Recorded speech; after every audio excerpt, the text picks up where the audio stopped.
Wake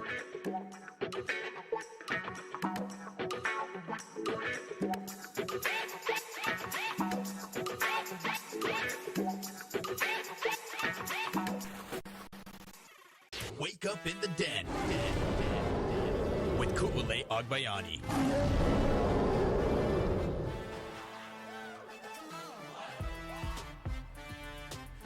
Hello and welcome on into Studio 5. It's the Den. Wake up in the den. No Ku'ule Agbayani. Soon we'll have Michael Lescaro, but for now it's just Paul Brecht. How you doing? How we feeling? It's Aloha Friday. And, man, it's been a fun week. A little bit less packed than last week. Wow. For us, at least here at Hawai'i Sports Radio Network, we've been able to try some new stuff, and some of that, what we're doing right now with a YouTube show without Ku'ule for now. I'm happy to be with you. Excited for when Michael gets here. We have a ton of fun stuff planned for you beautiful people today. And I'll get into that in a little bit. Wanted to talk a little bit about Thursday night because it was a slow night for me at least. I got an opportunity to do a little bit more listening to podcasts. There was a new podcast that came out between Jalen Brunson and Josh Hart that had Tom Thibodeau come on. It ended up getting me thinking as the night progressed about how much I miss getting to know coaches. And part of that is during this off-season time. We're not around coaches as much every single day. And it's funny how much you miss being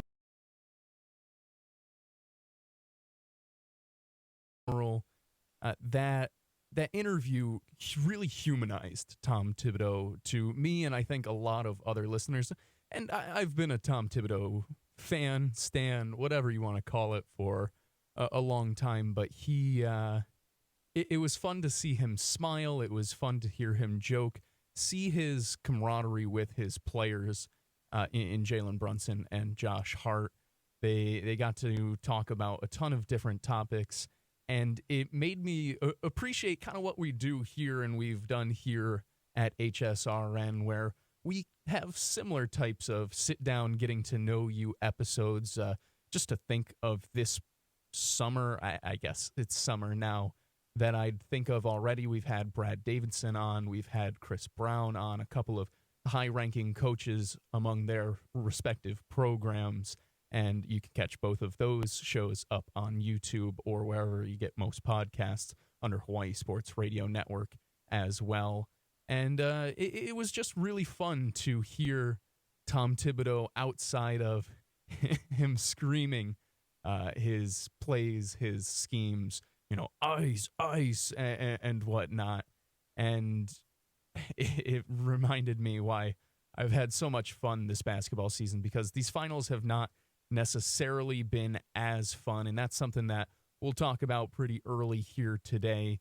Looking at today's breakdown, we've got the second half of our off-season program NFL playoff prediction on the second half of the show. After running through our crystal ball reads yesterday on who the NFC representatives were going to be in the playoffs, we're going to do the same thing and rattle through the same exercise today with the gauntlet that is the AFC, it seems like.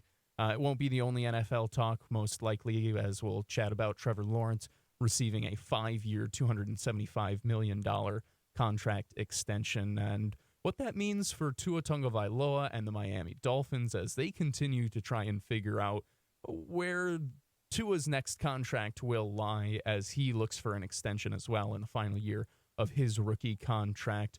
Going to kick things off today with the NBA Finals and a finals conversation. Game 4 later today at 2:30 p.m. Hawaii time as the Celtics lead the series over the Dallas Mavericks 3-0. The conversation after Wednesday's 106-99 loss for Dallas revolved around Mavs star Luka Doncic and his defensive effort and all of the things on the defensive end of the court after he fouled out of a playoff game for the first time in his NBA career. He picked up his sixth foul with 4:12 remaining in the fourth quarter. Dallas trailing by only 3 points. Immediately reacted towards the official and then pointed towards the bench and pretty viciously told the coaching staff, told whoever would listen to challenge that call, and it ended up being an unsuccessful challenge. The blocking call ended up standing as Jalen Brunson. Sorry guys, talking about the Knicks too much.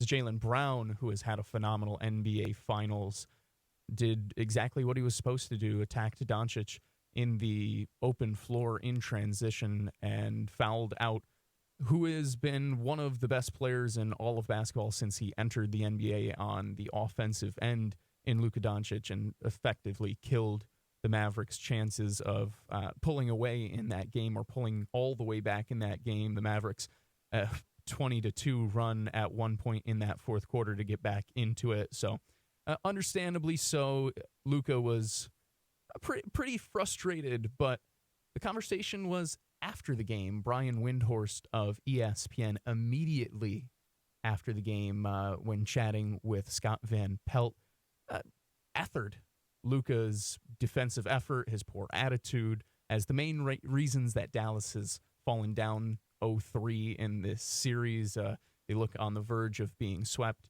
He delivered a pretty impassioned soliloquy while chatting with Scott Van Pelt, and this is what Windy had to say about Luka after the game. And Kyrie combined for actually more than Tatum Brown did, but Luka and Kyrie combined for actually more than Tatum Brown did, but Luka fouls out late. I just wonder your reaction to that whole sequence. Yeah, I thought it was perfect that Luka fell onto the ground there in an unacceptable position to put himself in with 4 minutes left with 5 fouls, and then immediately looks at the bench and says, "You better bleeping challenge it," as if it's the bench's fault that he just made a terrible play. I'm standing here in the Mavericks tunnel. Over there is the Celtics tunnel. That's where the winners are. If Luka's ever going to be a winner coming out of this tunnel here, he is going to have to use what's happened in this finals as a learning experience. His defensive performance is unacceptable. He is a hole on the court. The Celtics are attacking him. They are ahead in this series because they have attacked him defensively. And you've got a situation here where Luka is complaining about the officiating. They have begged him. They have talked with him. They have pleaded with him. He is costing his team because of how he treats the officials. He's a brilliant player. He does so many things well. They are here because of how he did. His performance in this game is unacceptable, and the reason why the Mavericks are not going to win. He's got to get over this. And the fact that he came out after the game and blamed the officials showed me he's nowhere close yet. So maybe over the summer, somebody will get to him, because nobody with the Mavericks or anybody else in his life has. And that's where the Mavericks are at this point. They're never going to get to this tunnel with the trophy if he doesn't improve those aspects. And Kyrie combined for actually more than Tatum Brown did, but Luka and Kyrie combined for actually more than Tatum Brown did, but Luka fouls out late. I just wonder your reaction to that whole sequence. Yeah, I thought it was perfect that Luka fell onto the ground there in an unacceptable position to put himself in with 4 minutes left with 5 fouls, and then immediately looks at the bench and says, "You better bleeping challenge it," as if it's the bench's fault that he just made a terrible play. I'm standing here in the Mavericks tunnel. Over there is the Celtics tunnel. That's where the winners are. If Luka's ever going to be a winner coming out of this tunnel here, he is going to have to use what's happened in this finals as a learning experience. His defensive performance is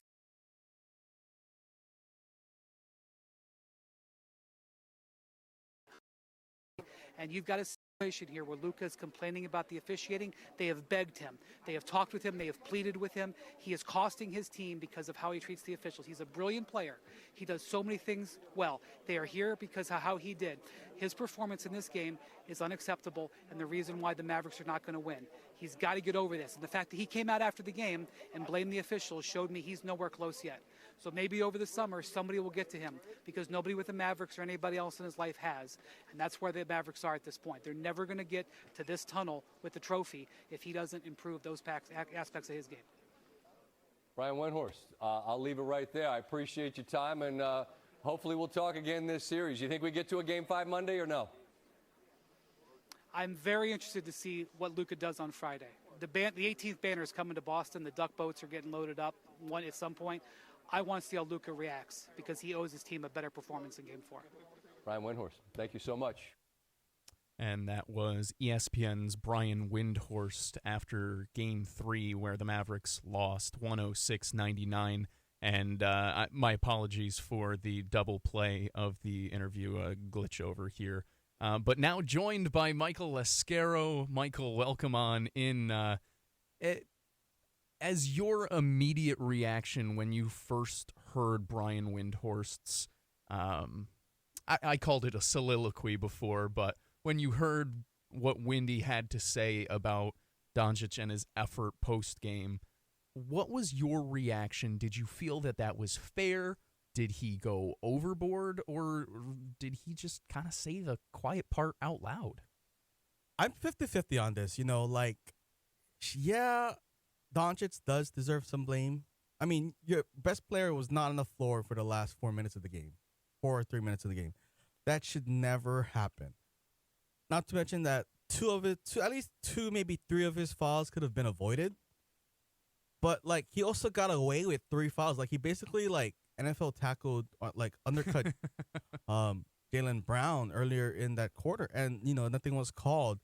But at the end of the day, you still gotta give credit to the Boston Celtics. It doesn't honestly, even if Luka was at 100%, no errors, no mistake, incredible defense, Boston is still gonna win the series, and that's the bottom line. Yeah, I just feel like Boston is the better team in general, and we've seen that in each and every one of these games. Game 1, it was the onslaught where they just couldn't miss. I know that you know something about that as a Pacers fan. I'm not going to bring up that Game 7 ever again. But it's just a really, really good Boston Celtics team who has pretty much everything that you could want when you're building a team. You have an excellent, strong, big guard to play the point in Drew Holiday, outstanding defender, a guy who can give you 20 points on any given night. You have Derek White, the ultimate role player, 2 all-NBA level players in the Jays, Kristaps Porzingis, and Al Horford has resurrected his career once again in Boston. So I just sit here and I look at Boston, and I don't know if it is totally fair to be like, yeah, Luka's whining and crying is why they are down 3-0. Why he's a loser and the Celtics are winners. I don't know if that's necessarily true. The Celtics have 8 guys who made 100 or more threes this year. I want to take a second and say that again. They have 8 guys who hit over 100 three-pointers this year. That's 800 threes.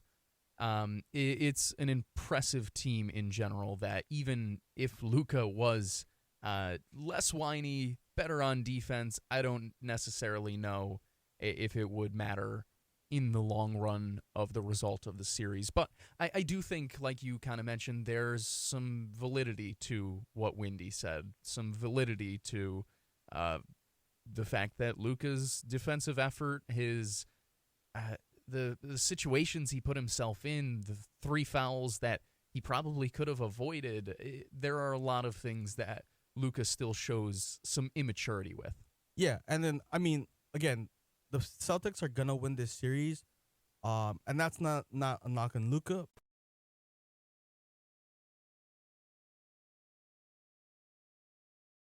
I will tell you, it's 4, right? But if your leader is just going to sit there and complain, it really doesn't instill confidence in your players to kind of perform above their points, right?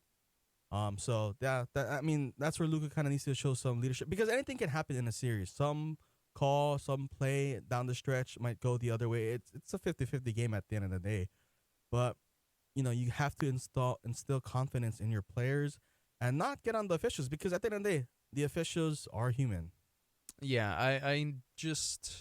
I think Windy was not wrong in his criticism. I think that Nick Wright said this, where it set up a day where it was just open season on Luka, and I don't know if that was necessarily fair, because looking at the stats, I mean, 27 points, 6 rebounds, 6 assists. He had a okay game by his standards, but nonetheless, throughout the series has kept them in it oftentimes when nobody else can score. So Luka, kind of like you said, if he can stop whining, if he can set the tone for the rest of his team, perhaps we can see this series be pushed further than 4 games. And we'll talk about what our predictions are for later today when we come back. We're got a lot to still talk about with these NBA finals and kind of what's at stake for both sides later today. Don't go too far. You're listening to Wake Up in the Den on 95.1 FM and AM 760. Back to more Wake Up in the Den with Ku'ule Agbayani on the Hawai'i Sports Radio Network, 95.1 FM and AM 760.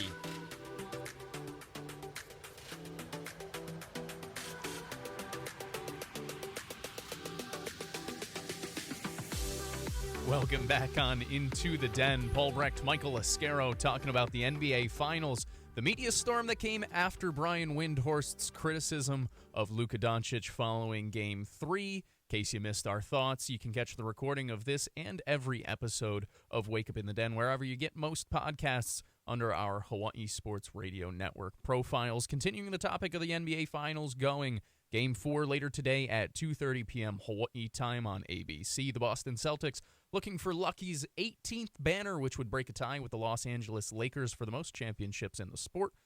The Celtics come into the game riding a 10-game win streak and are 7-0 on the road in this postseason. They've been a freight train unable to be stopped, a runaway locomotive, if you want to keep the train analogies going. In all, it looks like they'll push the all-time record of teams leading 3-0 in a best-of-7 playoff series to 157-0 all-time. Michael, later today, is this game the last one of the 2023-2024 NBA season? Or kind of like we talked about in the first segment, can Luka grow up quickly and can the Mavericks show up quickly in Game 4 and actually kind of perform to what the standard we saw them at throughout the Western Conference Finals? Personally, I wanted to go to another game just so that me and you can go hang out with our good friend Arash on Monday. But it's gonna be tough for Dallas. I think honestly for Celtics, it's, do you want to win on the Friday and enjoy the weekend celebrating, or do you want to win at home on Monday with your fans? Because in the last series, in the conference finals, right, they hand out kind of like a little trophy and the conference finals MVP. They had to do that in Indiana, and That's fine. it's before the finals, right? You get your like over a week rest, but this is the NBA finals to win your 18th, or to break a tie with the Lakers. And for everyone that kind of talks about the Celtics having an easy road, please do not call it the Mickey Mouse Championship. The Lakers championship is the Mickey Mouse Championship because it was in Orlando, Florida, on the campus of Disney World. This is not in Disney World, so don't call it the Mickey Mouse. Don't associate Mickey Mouse with this. But yeah, it's just the Celtics have a lot of ways to attack and counter whatever adjustments other teams make against them, right? So in Game 3, it was up and up for the first half. And a lot of that had to do with kind of this defensive adjustment that the Mavericks did, where they had Gafford and Derek Lively kind of playing like a one-man zone down low, where one thing that Celtics were trying to do earlier in the series was they were trying to do switches and try to draw, because they're bigs and Porzingis and Horford can shoot threes. So the 5-man, which would be Gafford, the center, or Derek Lively, would get caught defending the big on the perimeter, which allows driving lanes for guys like Jason Tatum and Jaylen Brown because there's no shot blocker in the lane. But in Game 3, the bigs just kind of just stayed down low, and sometimes their man was the guy in the corner, and they weren't worried about that too much. And that's why it was a close game in the first half. But in the second half, the Celtics realized this, and they just swung the ball across the side, which resulted in a lot of players having to cover and run. And I think that's what got Luka gassed, because they had to cover more because they weren't in proper alignment. So It's gonna be tough for Mavericks. They just gotta make their shots, and people have to touch the ball. People were saying they don't want to ever like the media was saying, and fans were saying they don't want to ever see another minute of Tim Hardaway Jr. because Knicks legend. Yeah, because he was like 0 for 7, and he didn't even have a foul or a rebound or assist or anything, right? But this dude was the third leading scorer in the regular season. So you're not going to magically find somebody else to step up. I think it's Kyrie's and Luka's job to get the others involved instead of ball hogging and trying to play hero. Like, you have to get people in a rhythm. Sure, Luka can put up points, but if you're not playing quality basketball, ethical basketball in the flow of the game and getting players quality touches, when you want them to make a shot, they're going to be out of rhythm and cold. So they just got to get everybody involved. I'm holding your feet to the fire, though. I asked if the game tonight is the final one. Do the Celtics win or do the Mavericks win? Give me your prediction for tonight. The Mavericks are going to win tonight. Oh, okay. I don't know. All right. I like that. I hope that the Mavericks win tonight for the same reason that you do, hoping to get a chance to sit down and watch some basketball with our friend Arash Markazi, whose show you can also catch on these HSRN airwaves, 95.1 FM and AM 760. Dallas has struggled to score throughout this series. The Celtics have held them under 100 points in all three contests thus far, and that is not the norm at all for this Jason Kidd offense, for this Luka Doncic team, for this Kyrie Irving team, and it goes back to what you talked about with the Celtics being so multiple, being versatile, being defensively just an amoeba. They absorb everybody oftentimes. They also, the Celtics, delivered the first sweep in NBA Finals history way back in 1959. Do you know that? Here's a little trivia. Do you know the last team to get swept in the NBA Finals, Michael? I'm pretty sure it was one of the Lakers Cavaliers.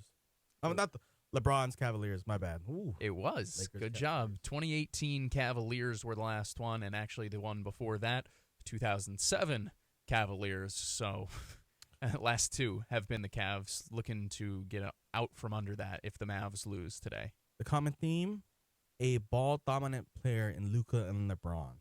That's the common theme. You have to play team basketball to win the championship. That's fair. So, all right, you say that the Mavericks win tonight. What do the Mavericks need to do so they win tonight? They just have to play team basketball. At the end of the day, like, you have to play team basketball. There's only so much that Luka can do. There's only so much that Kyrie can do. And the thing, too, is that if they're putting so much effort on the offensive side of the ball,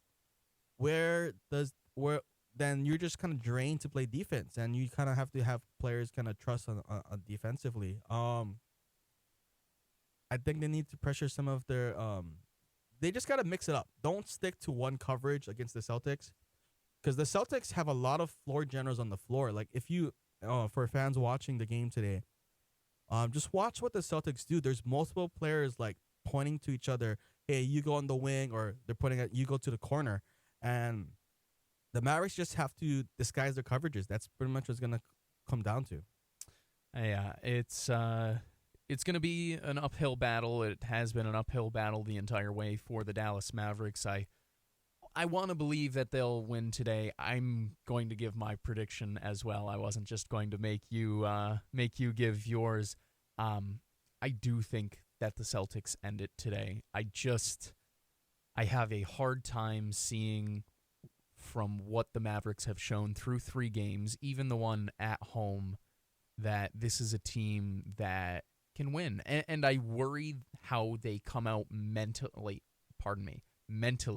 today, because you have to remember how crushing that Game 3 loss is. And it's a team who has never been this far, at least under Luka Doncic's, or in the Luka Doncic era. But it's a team that I don't know if they'll be able to bounce back in the way that they need to today. The Boston Celtics have been the best team in the NBA all year, top to bottom. Record shows it. Their playoff run shows it. Everything shows that the Celtics have been number one, despite some disrespect that even I have given them at times. But this is a team that very much so deserves their 18th banner in franchise history in terms of the way they're built, in the terms of the way they play. Overall, just a high-quality team. I think we do get a monster Luka performance. I think Kyrie shakes free for 25, maybe 30. I think the Mavericks give everything that Boston can handle today.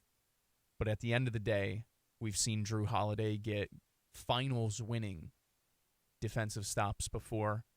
And if it comes down to it, I feel pretty confident that would happen again. And it will make me sad if it is, in fact, the final game. Like I mentioned, would love to see it go a little bit further and also just get a little bit of fight back from the Dallas Mavericks. But either way, it's been the NBA Finals over the last week or so that we were unfortunately a little bit dreading after seeing Luka a little bit hurt, after seeing everything go down. I am sad Porzingis probably won't be out there today, or honestly, if this series extends at any point. Just for the matter, I have liked his comeback this season, and it's been nice. There are a lot of good storylines from it. We'll talk about them, I'm sure, whenever the finals do end. One more time, Game 4 of the NBA Finals coming up later today at 2:30 p.m. Hawaii time on ABC. We'll switch our sights to the Shield for Part 2 of our NFL Playoff Prediction Series when we come back. Don't go too far. You're listening to Wake Up in the Den on the Hawaii Sports Radio Network. Wake Up in the Den with Ku'ulei Agbayani on the Hawaii Sports Radio Network, 95.1 FM and AM 760.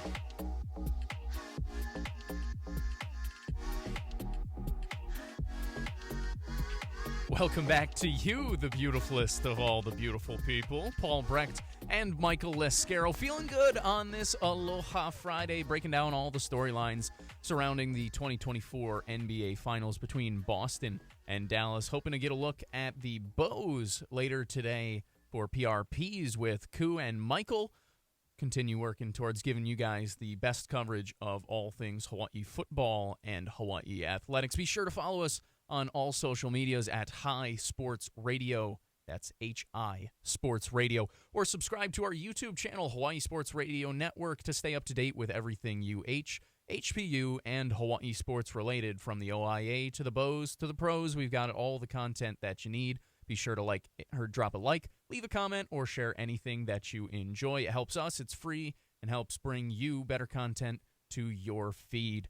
On the other side of the coin from our NFL conversation yesterday, it's time for our way too early AFC playoff predictions. Yesterday, we did our NFC predictions. I'll give mine once again. The 49ers were my predicted top overall seed, followed by the Lions. The Falcons, the winners of the NFC South, I predicted will be the 3 seed. The Eagles, the 4th seed after winning the NFC East once again. The Packers, Rams, and Cowboys, my 3 wild card teams in that order. Michael, your 7 teams didn't look too different in terms of the group, but it certainly looked different in terms of the order. Yeah, and I think one thing about the NFL is that any given Sunday, right? Anybody can beat anybody. It just you have to play the game. Of course, I am a Rams fan, so I'm more anti-49ers. And then you are from the East Coast, so you might be more anti-NFC East. So I think that's just how it played out. If I remember correctly, your 7 went the Eagles, the Rams, the Lions, the Bucks, the 49ers, the Packers, the Bears. Yes, that is correct. See, every once in a while, my brain still does work. Today, doing the AFC version of it, and I'm going to take the heat first. Obviously, yesterday I made you go first, as the NFC is your conference, the AFC my conference. My New York Jets will make an appearance in this. Spoiler for anybody who was curious. I don't know if they will for you, and that is part of what makes this exercise pretty exciting. Kind of like we did yesterday, where we'll go back and forth, give the 4 divisional winners follow that up with our 3 wild card guesses, and we'll wrap it all up from there with our predictions. Sound good? Of course. All right, let's do it on up. My first pick, my first overall seed, my number 1 seed. I'm sure this is a shock to everyone. I'm incredibly boring for it. I do believe the Chiefs will be your number 1 seed. I thought last season they were going to fall apart strong. I thought last season they would not be able to reach the pinnacle once again, and instead they trounce everyone on their way there and then take down the 49ers in the Super Bowl. And now they're looking for the first ever three-peat in NFL Super Bowl history. I think that they are going to put themselves in a very good position for that, and that'll be the number 1 overall seed in the AFC conference. What say you, Mr. Lascaro? I mean, I have the Chiefs as a divisional winner. I just don't think that they're gonna sell out to get the number 1 seed. You know, it's the for teams that have been in the Super Bowl, it's a long year. You know, now we have 17 games in the season. They played, and then they didn't have a bye last year, so they played 21 football games. That takes a toll on the body, and I think there will be some times where they might like lose a game here, and they've shown last year in the playoffs that they can win on the road, especially Mahomes, because before that they were they haven't played a road playoff game yet since in the Mahomes era. So I think they realize, hey, let's not try to go all out to kind of win the regular season. Let's just kind of be smart. And if I know that organization, they're gonna want to develop their young players because you're gonna want them to show up later down the line in the season. So they might take a few losses here and there. I have the Cincinnati Bengals as my number 1 team. Ooh, okay. I believe they're gonna win the division.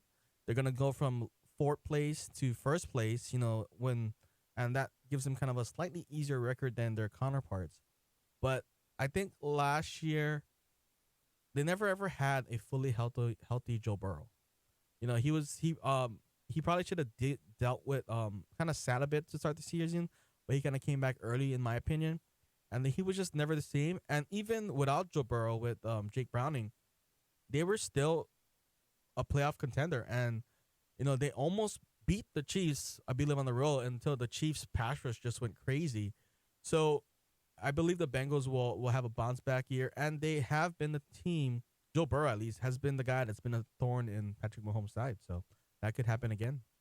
I like the prediction. It's fun. It's spicy, but it's not necessarily bold. Does that make sense? Is that fair in terms of analysis of it, where it's not like this, because we've seen the Bengals be one of those top level teams, but it's also, kind of like you alluded to, worst to first would be impressive, especially considering with the Bengals, they do have a little bit of drama going on in terms of the whole T. Higgins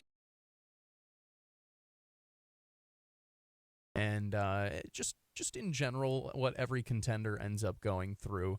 It'll be interesting to see how they handle those challenges. I have my AFC North winner as the number 2 seed. That's not the Bengals. I have the Ravens, and I know we talked a little bit about repeat winners yesterday, but I respect what the Ravens do in so many facets. Their offense, their defense, Lamar Jackson, the reigning MVP. The defense just continues to be solidified, whether it be through free agency, through the draft. They typically just know the buttons to push, and let's be real, they always are great throughout the regular season. Does that translate into postseason success? Maybe not, but it translates at least into a high seeding. I have the Ravens as my number 2 seed. The Ravens one is kind of tough for me. I'm not sure if I have them as a wild card, but they just it's kind of tough with that division, right? Because they're gonna have to play a lot. Just you wait. Yeah. But my number 2 team I have is the Houston Texans. I believe they are gonna go for it. They saw what they could do last year with C.J. Stroud as a rookie, and they got some really nice additions this year.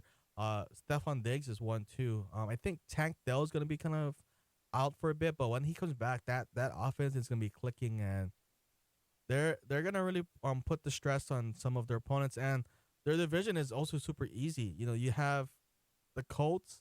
I mean, that Colts is a good team, but you still remains to see if Anthony Richardson's style of play is consistent. Can he stay healthy? Yeah. You have the Titans. Like, who do the Titans even have? They don't even have Derrick Henry anymore. So I'll talk about the Titans for a moment, where I was really like trying to think if I would have a second team come out of that division, and I was like, man, I could see the Titans, and every time I said that to myself, I was like, no, I can't, because my belief in them is the fact that they hired good coaches. You know, I'm a big fan of the Callahans coming on in to help out. I don't believe in the actual talent that they have to be a real contender, a top-level contender. And kind of like you mentioned, the rest of the division, not exactly great.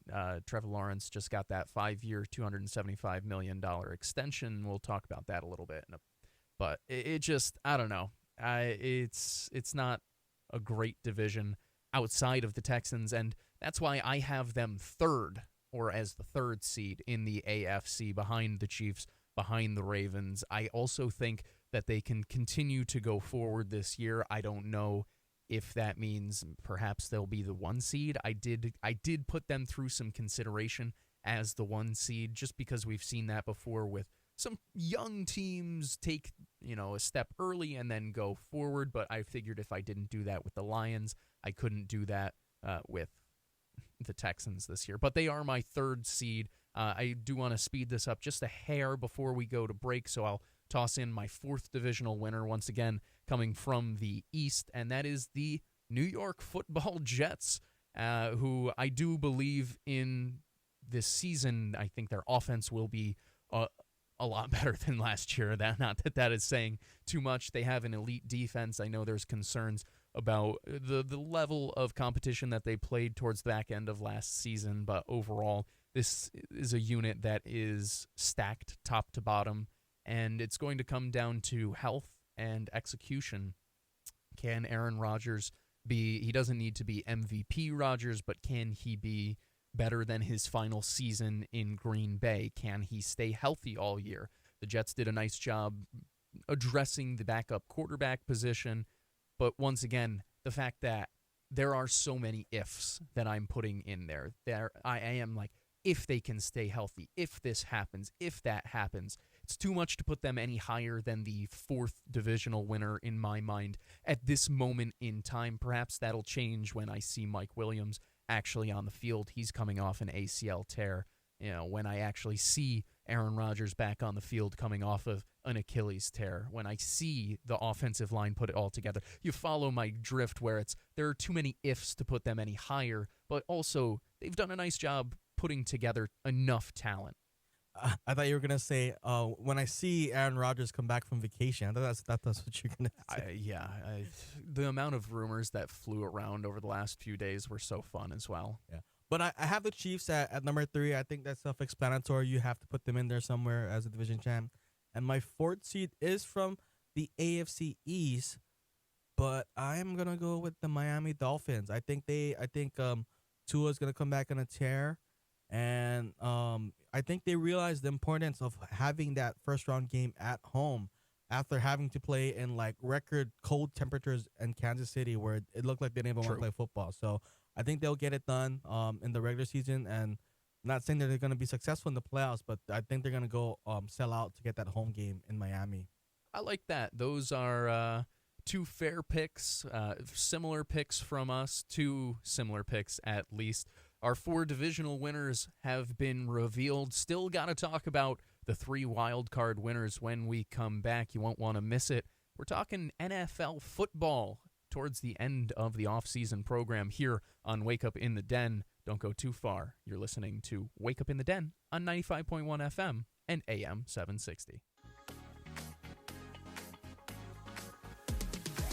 Wake Up in the Den with Ku'ulei Agbayani on the Hawai'i Sports Radio Network, 95.1 FM and AM 760. Whew. What a fun Friday it's been. Happy Aloha Friday, beautiful people. Paul Brecht, Michael Lascaro, bringing you all the action on this wonderful end of the week. And we're talking NFL football, AFC playoff predictions, the way too early kind right now, as yesterday we went through our NFC teams, NFC predictions. Now going through our AFC ones, just finished up the divisional winners. Those are your top 4 seeds in the playoffs every single year, and now have 3 wild card teams left. In case you missed it, I had the Chiefs as the number 1 overall seed, receiving that bye this year as they go for the three-peat. The Ravens out of the AFC North, your 2 seed, the Texans from Houston, your number 3 seed, and the New York Jets, your 4th seed, the winners of the AFC East. Michael, on the other hand, did not. Had the Bengals as his number 1 overall seed going into the 2024-2025 NFL football season, followed up by the Houston Texans, then the Kansas City Chiefs, and he also had his AFC East winner as the 4th divisional winner, except that was the Miami Dolphins, led by Tua Tagovailoa. And from there, we get into who I had as my first wild card team, and kind of for that same reason that Michael and I are split, where Dolphins or the Jets could finish number 1. The Bills could also finish number 1. But I actually have the Dolphins as my first wild card team. I think the Jets and the Dolphins will be battling it out until the final weeks of the regular season to see who wins that final game or final divisional winner spot, and who is the top overall wild card, because I do think the AFC East is absolutely loaded this year. Perhaps not as much as the AFC North, but we'll talk about that coming on up for myself. Michael, who's your first wild card team? Well, this one's going to be a little wild, but I think I am going to go. This is a shot in the dark. It's a shot in the black hole. Ooh, I know where you're going. But I'm going to go with the Las Vegas Raiders. You know, I think they're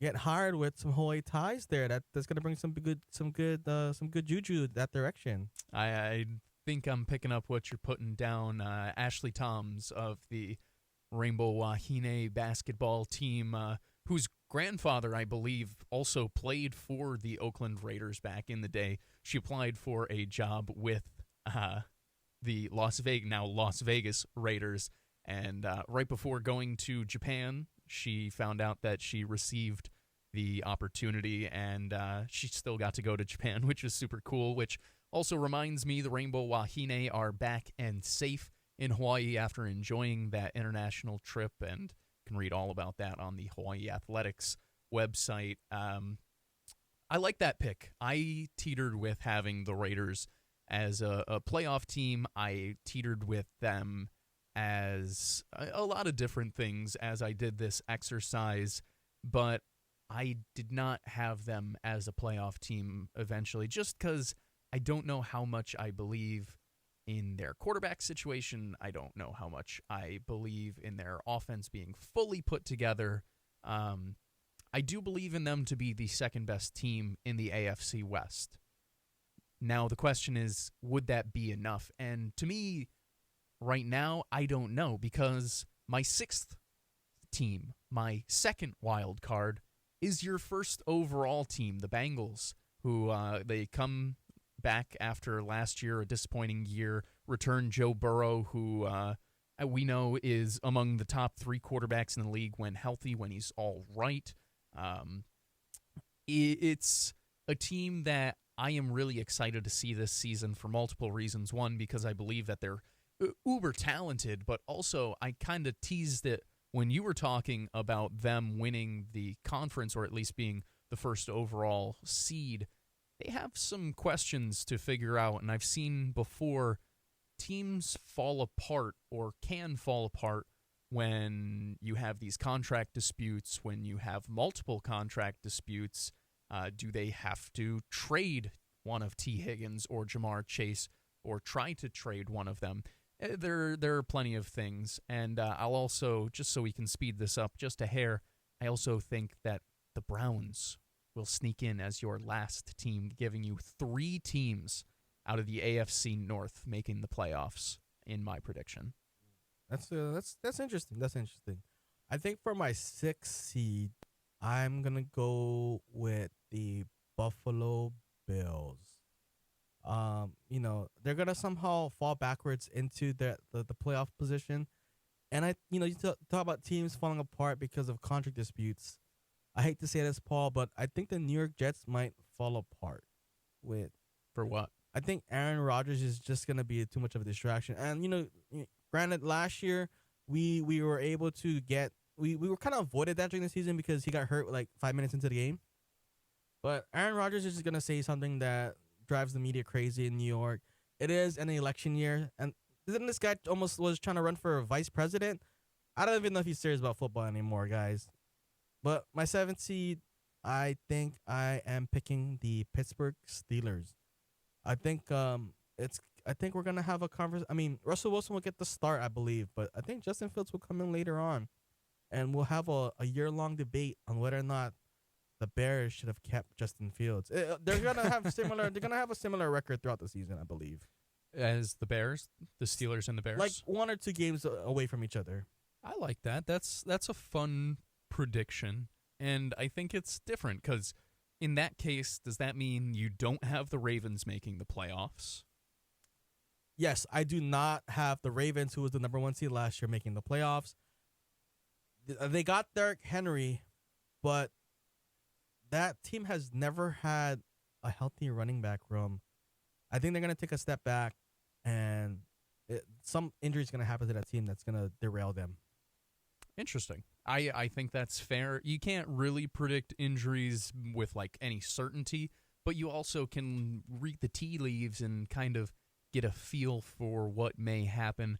Here's the thing about the Jets. I can't sit here and vehemently disagree with you because we have seen already that the media storms that are drawn up, I don't think it is as big a deal in-house as the media would like it to be.